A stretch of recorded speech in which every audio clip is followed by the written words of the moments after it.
શ્રી ગણેશાય નમઃ. મિત્રો, આપ જોઈ રહ્યા છો આપણી યુટ્યુબ ચેનલ આશીર્વાદમાં. આપ સૌનું સ્વાગત છે. આજે ફાગણ માસની વદ પક્ષની એકાદશી છે, જે પાપમોચીની એકાદશી કહેવાય છે. આ એકાદશી સહસ્ત્ર ગૌદાનું ફળ આપનાર, પિચાશપણામાંથી મુક્ત કરનારી, શુભ કરનારી, પવિત્ર કરનારી, પાપોનો નાશ કરી મોક્ષ આપનાર પવિત્ર એકાદશી છે. તો આ એકાદશીના પાવન પવિત્ર દિવસે આપણે સાંભળીશું ગીતાજીના 11મા અધ્યાય વિશ્વરૂપ દર્શન યોગના સારાંશ મહાત્મ્ય વિશે. આજે આપણે આ વિડીયોમાં સાંભળીશું. જો આપને મારો વિડીયો પસંદ આવે તો લાઈક કરજો, શેર કરજો અને પહેલીવાર જો આ વિડીયો આ ચેનલમાં જોઈ રહ્યા હોય તો સબસ્ક્રાઈબ કરજો, જેથી મારા નવા વિડીયોની માહિતી તુરંત આપ સુધી પહોંચે. ગીતાયા પુસ્તકમ યત્ર યત્ર પાઠઃ પર્વતતે તત્ર સર્વાણી તીર્થાની પ્રયાગાદીન તત્ર વે. જ્યાં ભગવદ્ ગીતાનો ગ્રંથ છે, જ્યાં ગીતાનું પઠન થાય છે, ત્યાં સર્વ તીર્થો વાસ કરે છે. અર્થાત તીર્થયાત્રા જેટલું ફળ પવિત્ર ગીતાજીના પાઠથી મળે છે. પ્રયાગ આદિ પવિત્ર ધામોમાં સ્નાન કરવાથી જે મળે છે, તે ગીતાજીના પઠન અને શ્રવણથી મળે છે. ગીતાજીના અધ્યાય શરૂ કરતાં પહેલાં આપણે શ્રીમદ્ ભગવદ્ ગીતાની સ્તુતિ કરીએ. ગીતા સુગીતા કર્તવ્ય કિમને સંગ્રહી યા સ્વયં પદ્મનાભસ્ય મુખદ્વાની સુતા. જે દિવ્ય છે, જે મધુર છે, તેનું સતત ધ્યાન કરો. નિયમિત તેને સમીપ રાખો, કારણ ગીતા એ ગંગાથી પણ વધારે છે. કેમ કે ગંગામાં સ્નાન કરવાવાળો પોતે મુક્ત થાય છે, પણ બીજાને મુક્ત કરી શકતો નથી. પરંતુ ગીતાથી પોતે મુક્ત થાય છે અને બીજાને મુક્ત કરવામાં સમર્થ બને છે. ગંગા ભગવાનના ચરણમાં પ્રગટ થઈ છે, જ્યારે ગીતા તો સાક્ષાત શ્રી કૃષ્ણના મુખ કમળમાંથી પ્રગટ થઈ છે. 11મો અધ્યાય વિશ્વરૂપ દર્શન યોગનો સારાંશ. શ્રી કૃષ્ણે અર્જુનને આધ્યાત્મિક રહસ્ય જણાવ્યું. આથી અર્જુનનો મોહ નષ્ટ થયો. પછી અર્જુને શ્રી કૃષ્ણ સમક્ષ ઈશ્વર રૂપ જોવાની ઈચ્છા પ્રગટ કરી. આથી ભગવાન શ્રી કૃષ્ણે અર્જુનને દિવ્ય જ્ઞાન ચક્ષુ આપવાથી વિશ્વરૂપ પરમાત્માના દર્શન કર્યા. શ્રી કૃષ્ણ ભગવાનના શરીરમાં સર્વ દેવો, સર્વ પ્રાણીઓ, બ્રહ્મા, ઋષિમુનિઓના દર્શન કર્યા. સમગ્ર પૃથ્વી, આકાશની દિશાઓ તેમનાથી વ્યાપ્ત છે.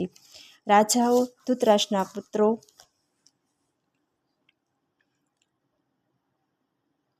ભીષ્મ, દ્રોણ, કર્ણ બધા તેમના મુખમાં પ્રવેશ કરે છે. આથી શ્રી કૃષ્ણ અર્જુનને કહે છે કે હું આ બધાનો સંહાર કરવા હાજર થયો છું. હું તેઓનો કાળ છું. તું મોહ ત્યજીને શત્રુઓ પર વિજય પ્રાપ્ત કરી સમૃદ્ધિવાળું આ રાજ્ય ભોગો. ત્યારબાદ અર્જુન જણાવે છે કે પ્રભુ, આપનું આવું ભયંકર રૂપ જોઈને હું ભયભીત થઈ ગયો છું. માટે આ પહેલાંના ચતુર્ભુજ સ્વરૂપે, મુંગટધારી, ગદાધારી, ચતુર્ભુજ સ્વરૂપે પ્રગટ થાઓ. આથી શ્રી કૃષ્ણે પોતાના મૂળ સ્વરૂપે દર્શન આપવાથી અર્જુનનો ભય ટળી ગયો. 11મો અધ્યાય વિશ્વરૂપ દર્શન યોગ. અર્જુન ભગવાન શ્રી કૃષ્ણને કહે છે કે આપે મને પરમ આધ્યાત્મિક રહસ્ય કહ્યું, જેથી મારું અજ્ઞાન નષ્ટ થઈ ગયું છે. મેં આપની પાસેથી ભૂતોની ઉત્પત્તિ અને પ્રલય વિશે ખૂબ વિસ્તારથી સાંભળ્યું છે અને આપનું અવિનાશી સ્વરૂપ પણ જાણ્યું છે. ખરેખર આપ જેવા આપને કહો છો એવા આપ છો. તો હે પુરુષોત્તમ, આપનું જ્ઞાન, ઐશ્વર્ય, શક્તિ, બળ, વીર્ય, તેજયુક્ત સ્વરૂપને હું પ્રત્યક્ષ જોવા ઈચ્છું છું. આપના તેજસ્વી સ્વરૂપના મને દર્શન કરાવો. આથી શ્રી કૃષ્ણે જણાવ્યું કે હે પાર્થ, મારા રૂપો અનેક પ્રકારના વર્ણ અને આકૃતિવાળા છે. તું મારા સહસ્ત્ર દિવ્ય રૂપોને જો. દૈત્યો, વસુઓ, રુદ્રો, અશ્વિની કુમારો ને મરુતોને તું જો. તેમ તે પહેલાં ક્યારેય નહીં જોયેલા એવા ઘણા આશ્ચર્યોને જો. આ મારા શરીરમાં એક સ્થળે રહેવું, સ્થાવર જંગમ સહિત સમગ્ર જગતને બીજો તું જે જોવા ઈચ્છે છે તે આજે જો. પરંતુ તું તારા ચર્મ ચક્ષુથી એ જોઈ શકવાનું નથી. તને હું દિવ્ય ચક્ષુ આપું છું, તેનાથી મારો ઈશ્વરીય યોગ તું જો. આમ કહીને યોગેશ્વર શ્રી કૃષ્ણે ભગવાને અર્જુનને પોતાનું ઈશ્વરીય સ્વરૂપ બતાવ્યું. અનેક મુખ અને નેત્રોવાળું, દિવ્ય આભૂષણવાળું, દિવ્ય વસ્ત્રો તથા માળાઓવાળું, અનેક આયુધોવાળું, અતિ આશ્ચર્યમય, અત્યંત પ્રકાશિત ને સઘળી દિશાઓ તરફ મુખવાળું ભગવાનનું વિશ્વ સ્વરૂપ જોઈ રોમાંચિત થયેલો અર્જુન પ્રણામ કરી હાથ જોડી બોલ્યો, હે દેવ, આપના રૂપમાં તો હું સર્વ દેવતાને, પૂતગણને, બ્રહ્મને, સર્વ મહર્ષિને, મહાદેવને ને દિવ્ય સર્પોને જોઉં છું. તો હે વિશ્વેશ્વર, આપને અનેક ઉદરવાળા, અનેક ભુજાઓવાળા, અનેક મુખવાળા અને અનેક નેત્રવાળા તથા ચારે બાજુ અનંત રૂપવાળા જોઉં છું. ને આપના અંતને, મધ્યને કે આદિને હું જોતો નથી. હું તો આપને મુંગટ ગદાને ચક્રધારી પૂર્ણ ક્રાંતિવાળા સૂર્ય સમાન તેજસ્વીને અમાપ નિહાળું છું. આકાશ અને સર્વ દિશાઓ આપથી પરિપૂર્ણ છે. આથી આપના આ અલૌકિકને ભયંકર રૂપને જોઈને ત્રણેય લોક ઘણા વ્યથિત થઈ રહ્યા છે. આ ભય પામેલા દેવો આપની સ્તુતિ કરે છે.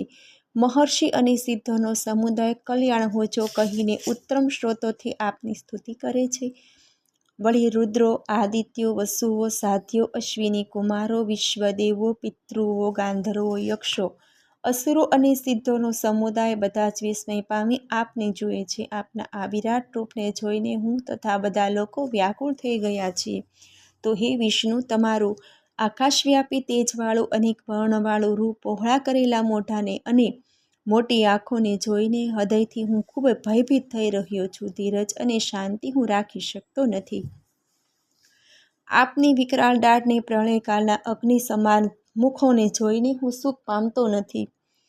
મને દિશાઓનું પણ ભાન રહેતું નથી. હું ત્રાસ પામી રહ્યો છું. તેથી હે જગતના નિવાસસ્થાન, હે દેવેશ, તમે મારા પર પ્રસન્ન થાઓ. હે કૃષ્ણ, ધૃતરાષ્ટ્રના પુત્રો જયદ્રથ આદિ રાજાઓના સમુદાય સાથે બધા આપમાં પ્રવેશ કરે છે. ભીષ્મ પિતામહ, દ્રોણાચાર્ય, કર્ણ, શિખંડી, ધૃષ્ટદ્યુમ્ન વગેરે બધા જ યોદ્ધાઓ આપના મુખમાં પ્રવેશ કરી રહ્યા છે. અને કેટલાય ચૂર્ણ થયેલા માથા સાથે બધા આપના દાંતના વચલા ભાગમાં ચોટેલા દેખાય છે. જેમ નદીનો પ્રવાહ સમુદ્ર તરફ જઈ સમુદ્રમાં સમાઈ જાય છે, એ જ પ્રમાણે ઘણી ઝડપથી પતંગિયાની જેમ સળગેલા આ લોકો નાશ માટે આપના મુખોમાં પ્રવેશ કરે છે. તો હે વિષ્ણુ, આપ આપના મુખોથી સમસ્ત લોકોના વીરોને ગળી રહ્યા છો. તમારું ભયંકર તેજ બધાને ગભરાવી રહ્યું છો. તમે ઉગ્ર રૂપધારી કોણ છો? કૃપા કરીને આપ મને કહો, હું આપને નમસ્કાર કરું છું.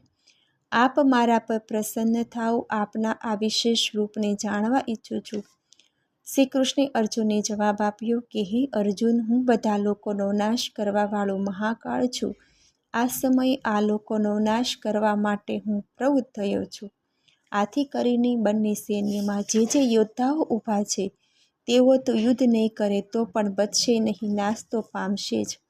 માટે હે અર્જુન, તું ઊભો થઈ જાને યશ મેળવ, શત્રુઓને જીતીને ધન ધાન્યવાળું રાજ્ય ભોગવ. મેં આ લોકોને પ્રથમથી મારેલા છે. તું તો માત્ર નિમિત્ત રૂપ બની જા. આ દ્રોણાચાર્ય, ભીષ્મ પિતામહ, જયદ્રથ અને કર્ણ તથા બીજા ઘણા શૂરવીર યોદ્ધાઓને મારી તું અવશ્ય યુદ્ધમાં જીતીશ. આ વખતે સંજય ધૃતરાષ્ટ્રને ઉદ્દેશીને કહે છે કે હે રાજન, આ વચનો સાંભળીને ધ્રુસતો અર્જુન હાથ જોડી પ્રણામ કરી ભયભીત થઈ શ્રી કૃષ્ણને કહેવા લાગ્યો કે હે અંતર્યામી, આપના નામ અને કીર્તનથી જગત હર્ષ પામે છે. રાક્ષસો ભયભીત થઈ સર્વ દિશાઓમાં ભાગે છે. સિદ્ધોનો સમૂહો નમસ્કાર કરે છે. એ બધું યોગ્ય છો.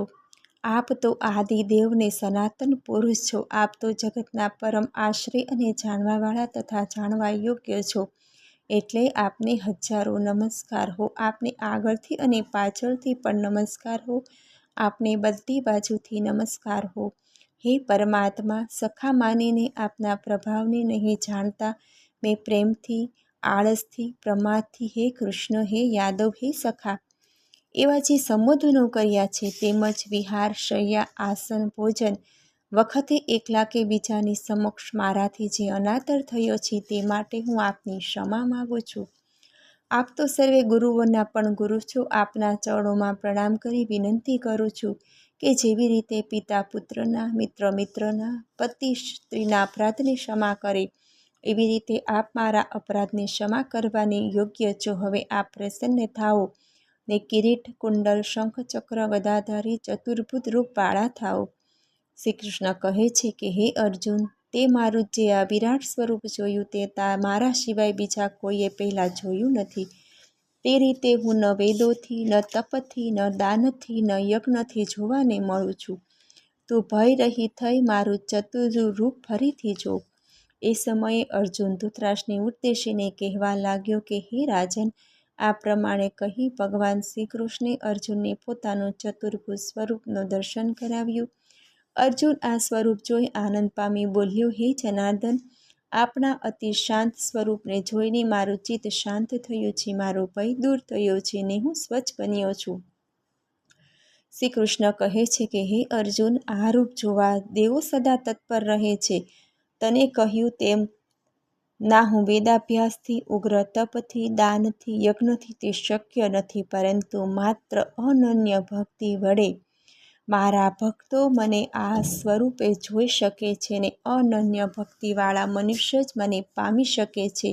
તો હે પાંડવ, જે મારો ભક્ત, મારા માટે કર્મ કરનારો, મારે પરાયણ રહેનારો, આસક્તિ વિનાનો ને સર્વ પ્રાણી પ્રત્યે વેર રહિત હોય તે જ મને પામે છે. ઇતિ શ્રીમદ્ ભગવદ્ ગીતામાં શ્રી કૃષ્ણ અર્જુન વચ્ચે થયેલ સંવાદમાં વિશ્વરૂપ દર્શન યોગ નામનો 11મો અધ્યાય સમાપ્ત. 11મા અધ્યાયનું મહાત્મ્ય અને તેનું ફળ.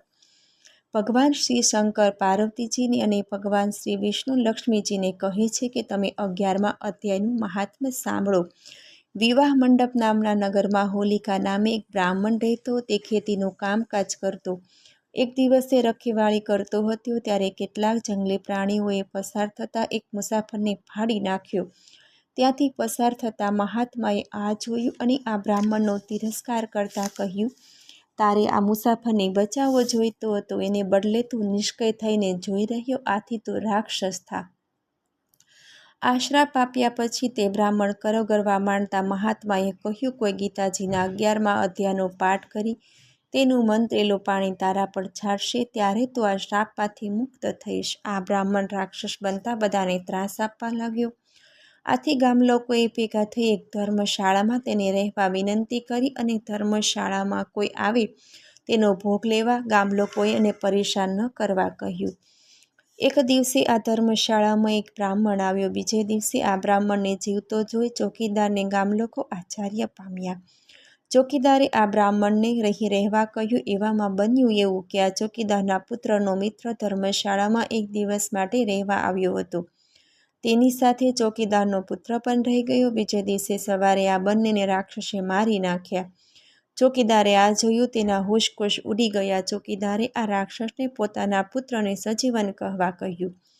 આથી આ રાક્ષસે કહ્યું કે આ ધર્મશાળામાં જે બ્રાહ્મણ ઉતર્યો છે, જો ગીતાજીના 11મા અધ્યાયનો પાઠ કરી તેનું મંત્રેલું જળ અમારા તણે પર છાંટશે તો બધા સજીવન થઈશું.